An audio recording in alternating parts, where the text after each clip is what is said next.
What happens when a billionaire's mother humiliates a young black designer in front of the city's elite? Watch till the end to see how one woman turned public shame into a stunning victory that left everyone speechless. You call that a dress? Mrs. Harrington's voice sliced through the air like a knife, her eyes narrowed in disdain. The ballroom, filled with the city's elite, fell silent as all eyes turned to the woman she was addressing. Amara, a talented young designer, and the only black woman in the room. Amara's hands trembled as she smoothed the fabric of her handmade gown, a creation she'd poured her heart into. She'd been invited to this charity gala by her boyfriend, Ethan, Mrs. Harrington's son. But instead of a warm welcome, she was met with icy humiliation. Amara had spent weeks preparing for this night. She'd carefully chosen the fabric, a deep emerald green that shimmered under the lights, and stitched every seam herself. She wanted to make a good impression, not just for Ethan but for herself. She knew the Harringtons were one of the wealthiest families in the city, and their annual gala was the event of the season. She'd imagined herself blending in, maybe even standing out for the right reasons. But as Mrs. Harrington's words echoed through the grand hall, Amara felt exposed, as if every flaw in her dress, and in herself, was on display. Ethan stepped forward, his jaw clenched. "Mother, that's enough," he said, his voice tight with anger. But Mrs. Harrington barely glanced at him. Her attention was fixed on Amara. Her lips curled in a cold smile. "I just think, darling, that if you're going to attend an event like this, you should at least try to look the part. We have standards here." A few people in the crowd snickered, while others looked away, uncomfortable. Amara's heart pounded in her chest. She wanted to disappear, to melt into the marble floor beneath her feet. But she didn't. Instead, she took a deep breath and lifted her chin. "I designed this dress myself," she said, her voice steady despite the tremor in her hands. "I'm proud of it." Mrs. Harrington raised an eyebrow, her expression unimpressed. "Well, perhaps you should leave the designing to the professionals," she replied, her tone dripping with condescension. The words stung, but Amara refused to let her see how much they hurt. The rest of the evening passed in a blur. Amara tried to enjoy herself, but everywhere she went, she felt the weight of Mrs. Harrington's gaze, the whispers that followed her through the crowd. She caught snippets of conversation. "Did you see her dress? Who does she think she is?" And each one felt like a tiny cut. Ethan stayed by her side, offering quiet words of comfort, but even he couldn't shield her from the judgment that hung in the air. When the gala finally ended, Amara slipped out early, her head held high but her heart heavy. She walked through the city streets, the cool night air stinging her cheeks. She replayed the evening over and over in her mind, each time wishing she'd said something different, something stronger. But as she reached her small apartment, she realized that Mrs. Harrington's words didn't define her. She was more than a dress, more than a moment of humiliation. That night, Amara sat at her sewing machine, the soft whir of the needle soothing her nerves. She sketched new designs, each one bolder than the last. She poured her frustration and pain into her work, determined to prove Mrs. Harrington wrong. She posted a photo of her dress on social media, along with a short message, "Proud of what I create, no matter what anyone says." She didn't expect much, but by morning her post had gone viral. Messages of support flooded in from around the world. People who saw her strength, her talent, and her courage. Fashion bloggers wrote about her story, praising her resilience and her unique style. Designers reached out, offering mentorship and collaboration. Even a few celebrities shared her post, calling her an inspiration.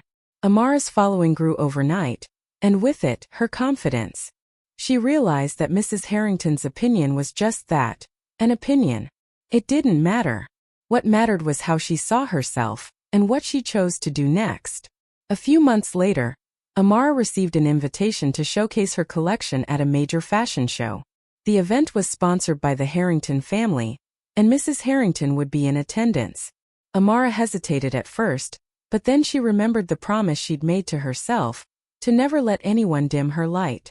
She accepted the invitation, determined to walk into that room with her head held high. On the night of the show, Amara's designs dazzled the audience. Her models walked the runway in gowns that shimmered and flowed, each one a testament to her talent and vision. The final dress, a stunning emerald creation, inspired by the one Mrs. Harrington had mocked, brought the crowd to its feet. As the applause thundered through the hall, Amara caught Mrs. Harrington's eye. For the first time, the older woman looked at her not with disdain, but with something like respect. After the show, Mrs. Harrington approached her, her voice softer than before. "I was wrong about you," she admitted. Amara smiled, her heart light. "Thank you," she replied. "But I always knew who I was." And with that she walked away, her head held higher than ever. Mrs. Harrington, known for her sharp tongue and even sharper fashion sense, didn't stop there. "I suppose you think that's couture? It looks like something from a bargain bin." Her words rang out, echoing off the marble walls and crystal chandeliers, and for a moment, the entire ballroom seemed to hold its breath.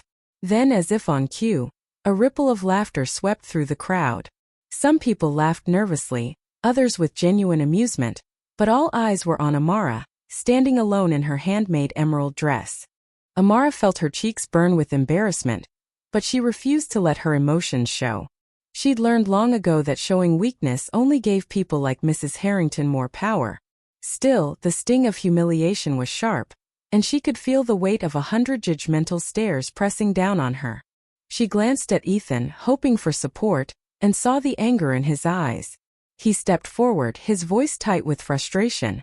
"Mother, that's enough. You're being rude." But Mrs. Harrington barely acknowledged her son. She waved him off with a flick of her manicured hand, her attention never leaving Amara. "Ethan, darling, you can't expect to bring someone like her into our world. She clearly doesn't belong." The words hung in the air, heavy and cruel. Amara felt as if the ground had shifted beneath her feet. She'd always known that the world of the wealthy and powerful could be unwelcoming, but she'd never expected to be so openly rejected, so publicly shamed. The crowd began to murmur, some people whispering behind their hands, others openly staring.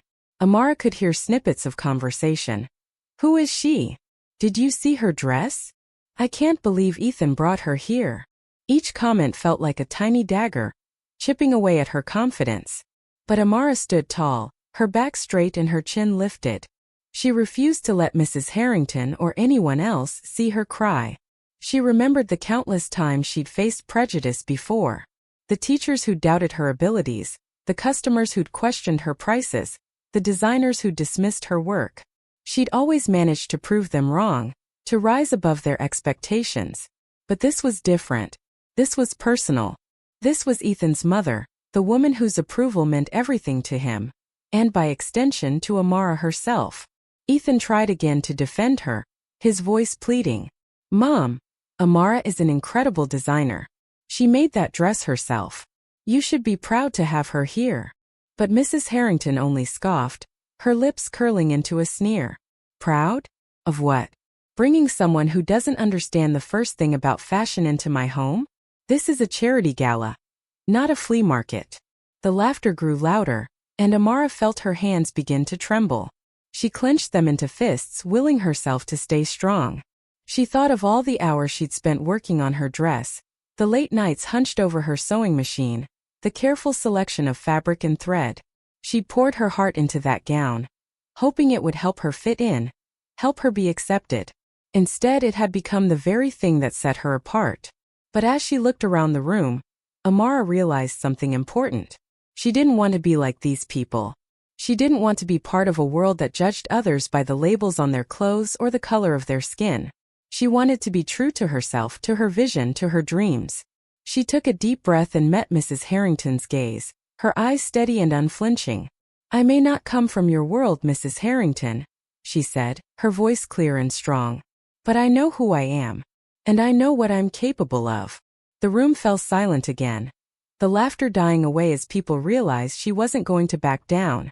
For a moment, Mrs. Harrington looked taken aback, as if she hadn't expected Amara to speak up for herself. Ethan reached for Amara's hand, squeezing it gently. "Let's go," he whispered. Amara nodded, grateful for his support. Together, they walked out of the ballroom, leaving behind the whispers and the stares. As they stepped into the cool night air, Amara felt a sense of relief wash over her. She'd survived the worst of it. She'd faced down Mrs. Harrington and refused to let her words break her. That night, as Amara lay in bed, She replayed the events of the evening in her mind. She thought about all the times she'd been told she didn't belong, all the doors that had been closed in her face. But she also thought about the people who had believed in her, who had supported her dreams. She realized that Mrs. Harrington's opinion didn't matter. What mattered was how she saw herself. And she saw a woman who was strong, talented, and worthy of respect. The next morning, Amara woke up with a renewed sense of purpose. She decided to use her experience as fuel for her creativity. She began sketching new designs, each one more daring and beautiful than the last. She shared her story online, and to her surprise, it resonated with people all over the world. Messages of support poured in, and Amara knew she was on the right path. She would not let Mrs. Harrington's cruelty define her. Instead, she would rise above it and show the world exactly who she was. That night, Amara left the gala early, her heart heavy but her spirit unbroken. The city lights blurred past her as she rode home in the back of a taxi, her mind replaying every cruel word, every mocking laugh. She could still feel the sting of Mrs. Harrington's voice, the way the crowd had looked at her as if she were an outsider, unworthy of their world.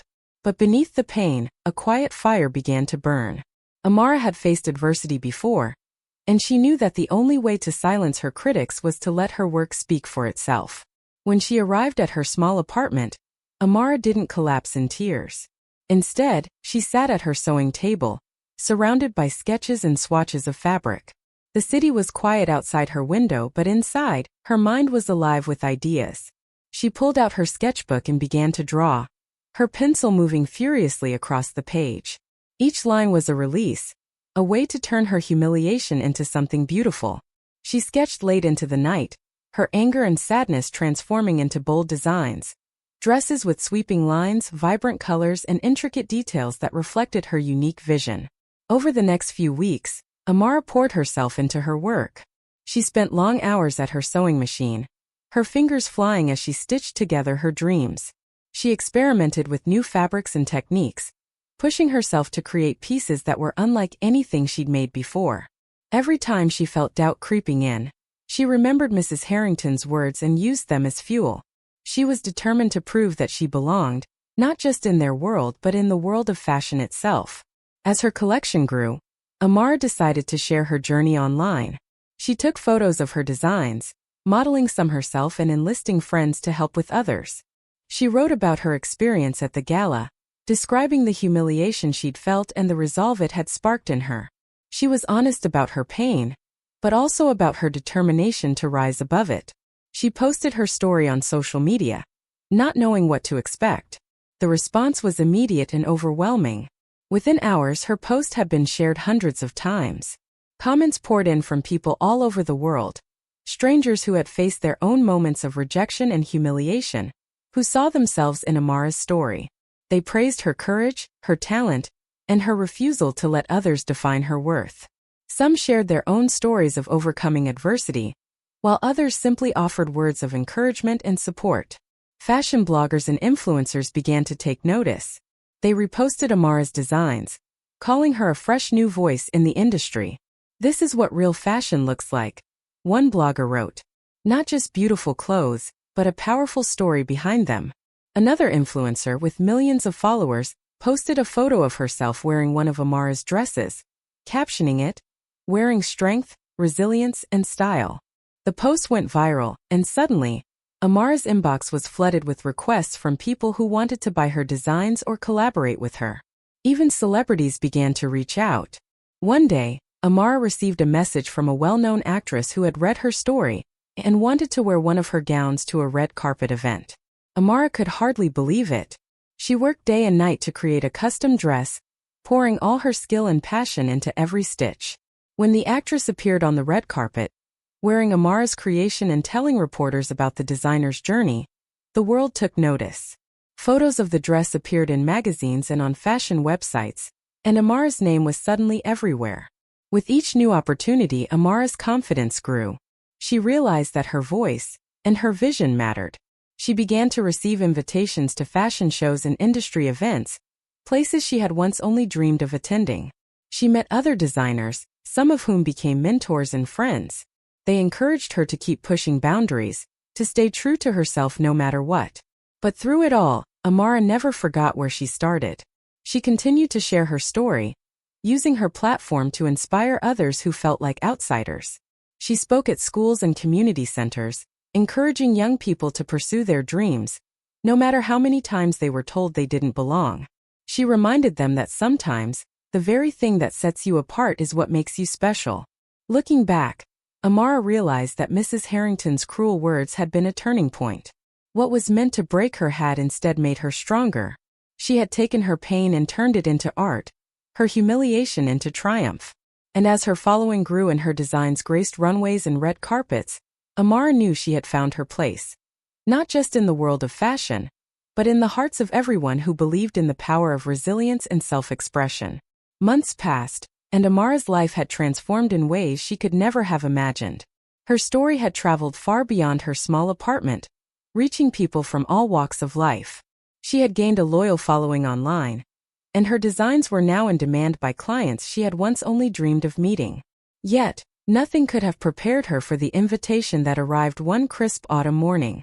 It was an elegant envelope, embossed with gold, bearing the insignia of the city's most prestigious fashion show, an event that every designer aspired to, but only a select few were chosen to attend.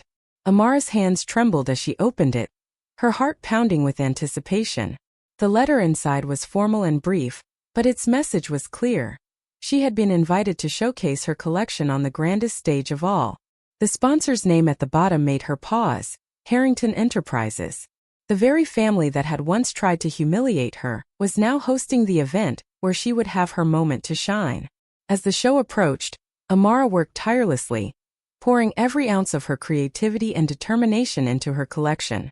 She wanted each piece to tell a story, not just of fashion, but of resilience, hope, and the power of believing in oneself. She gathered a diverse group of models, each one representing the beauty of individuality. Together they rehearsed late into the night, perfecting every step, every turn, every detail. Meanwhile, word of Amara's participation spread quickly. The city's fashion elite buzzed with speculation. Some remembered the night of the gala, the way Mrs. Harrington had publicly mocked Amara's dress. Others were curious to see if the young designer could truly hold her own among the industry's best. Mrs. Harrington herself was less than thrilled. When she saw Amara's name on the list of featured designers, she scoffed, certain that the girl would embarrass herself and by extension the Harrington name. The night of the show arrived, and the venue was a dazzling spectacle of lights, music, and anticipation. The audience was a who's who of the fashion world: editors, celebrities, influencers, and of course the Harrington family seated in the front row. Amara stood backstage, her heart racing, her hands steady as she made final adjustments to her models' outfits. She could hear the hum of the crowd, the click of cameras, the whispered conversations. She took a deep breath, reminding herself of how far she had come. The show began, and one by one, Amara's models took to the runway. Each piece in her collection was a bold statement: vivid colors, unexpected textures, and silhouettes that celebrated strength and grace. The audience watched in awe as the models moved with confidence, their heads held high. Amara's designs were unlike anything else on display that night. They were fresh, daring, and unapologetically original. As the final moments of her show approached, Amara felt a surge of emotion. The last model stepped onto the runway, wearing a dress that was instantly recognizable to anyone who had been at the Harrington Gala months before. It was inspired by the very gown Mrs. Harrington had ridiculed, but this time it was transformed. The fabric shimmered under the lights, the cut was flawless, and the details were exquisite. It was a dress that spoke of pain turned into power, of humiliation turned into triumph. The crowd erupted in applause, louder than for any other designer that night. People rose to their feet, cheering and clapping, some even wiping away tears. Amara watched from the wings, her heart full. She had done it. She had taken the very thing that was meant to break her, and turned it into her greatest victory. Mrs. Harrington sat in the front row, her expression unreadable. For a moment she seemed frozen, caught between pride and disbelief. She glanced around, seeing the admiration in the eyes of those around her, the way people were talking about Amara's collection, the way her name was on everyone's lips. It was clear that Amara had not only proven herself, she had become the star of the evening. After the show, the backstage area buzzed with excitement. Reporters clamored for interviews, photographers snapped pictures, and fellow designers offered congratulations. Amara's models hugged her, their faces glowing with pride. Amid the chaos, Mrs. Harrington approached, her steps hesitant. She looked at Amara, her eyes softer than before. "I must admit I was wrong about you," Mrs. Harrington said quietly, her voice barely above a whisper. "Your work is extraordinary." Amara smiled, her confidence unshakable. "Thank you, Mrs. Harrington. I hope tonight showed you that everyone deserves a chance to shine, no matter where they come from." Mrs. Harrington nodded, a hint of respect in her eyes. It certainly did. As the night drew to a close, Amara stood on the runway, looking out at the empty seats, the echoes of applause still ringing in her ears. She knew this was only the beginning. She had faced her fears, silenced her critics, and claimed her place in the world of fashion. Not just for herself, but for everyone who had ever been told they didn't belong. And as she walked off the stage, she carried with her the knowledge that true beauty comes from resilience, and true success is born from never giving up. As the final notes of music faded and the applause thundered through the grand hall, Amara stood backstage, her heart pounding with a mixture of relief and exhilaration. The models, still glowing from their triumphant walk, gathered around her, offering hugs and words of congratulations. The energy in the room was electric, and for the first time in her life, Amara felt truly seen. Not just as a designer, but as a woman who had overcome adversity and claimed her place in the world. But as the crowd began to disperse and the lights dimmed, Amara noticed a familiar figure making her way through the throng. Mrs. Harrington, usually so composed and regal, looked uncharacteristically flustered. Her cheeks were flushed, and she clutched her designer handbag a little too tightly. For a moment, Amara wondered if the older woman would simply walk past her, pretending not to notice. But Mrs. Harrington stopped right in front of her, her eyes searching Amara's face for something. Perhaps forgiveness, perhaps understanding. I misjudged you," Mrs. Harrington said, her voice barely above a whisper. The words seemed to cost her a great deal, and she glanced down, unable to meet Amara's gaze. "Your designs are extraordinary. I've never seen anything quite like them." Amara felt a wave of emotions wash over her. Relief, vindication, and a quiet pride. She smiled, her confidence shining through. "Thank you, Mrs. Harrington. I hope you see now that talent and passion have no color. Fashion is about expression, about telling a story, and everyone deserves the chance to tell theirs." For a moment there was silence between them. The weight of the past, the humiliation, the harsh words, the judgment, hung in the air. But then, something shifted in Mrs. Harrington's eyes. She nodded, a small but genuine gesture of respect. "You're right," she said softly. "I let my own prejudices blind me. I'm sorry for the way I treated you." The crowd, sensing the exchange, began to cheer. Ethan, who had watched the entire show with pride swelling in his chest, made his way to Amara's side. He wrapped his arm around her, beaming. "I always knew you could do it," he whispered. "You showed everyone who you really are." Amara looked around the room, taking in the faces of the people who had once doubted her, who had whispered behind her back, who had laughed at her dreams. Now those same people were applauding her, some even wiping away tears. She realized that her journey from humiliation to triumph was more than just a personal victory. It was a message to everyone who had ever felt like an outsider, who had ever been told they didn't belong. As the evening wore on, people approached Amara to congratulate her. Fellow designers praised her creativity and courage. Reporters asked for interviews, eager to share her story with the world. Young women, inspired by her resilience, asked for advice on following their own dreams. Amara answered each question with warmth and honesty, grateful for the opportunity to inspire others.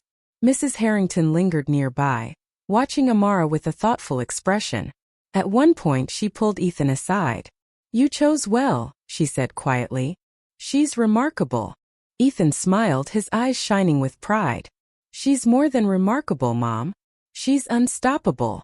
Later that night, as the venue emptied and the city lights twinkled outside, Amara found a quiet moment to reflect. She thought about the journey that had brought her here, the pain of that first gala, the long nights spent sewing and sketching, the fear and doubt that had threatened to overwhelm her. But she also remembered the support she had received from strangers, the encouragement from Ethan, and the fire inside her that refused to be extinguished. She realized that Mrs. Harrington's apology, while meaningful, was only part of the story.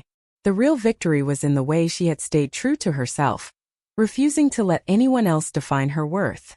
She had taken the very thing that was meant to break her, and turned it into her greatest strength. As she packed up her things, Amara glanced at the runway one last time. She knew that her journey was far from over. There would be new challenges, new critics, new obstacles to overcome. But she also knew that she was ready for whatever came next.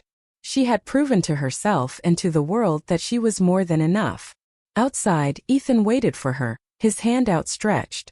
As they walked into the night together, Amara felt a sense of peace settle over her. She had faced her fears, silenced her critics, and inspired others to do the same. And as the city buzzed with excitement over her triumph, Mrs. Harrington watched from the doorway, a thoughtful smile on her lips. She had learned a lesson she would never forget. Never underestimate the power of a woman who believes in herself. And Amara, with her head held high and her heart full of hope, was just getting started. If you enjoyed this inspiring story of resilience and triumph, don't forget to hit that like button, subscribe to our channel, and turn on the notification bell so you never miss another powerful story. Share your thoughts in the comments below. We love hearing from you.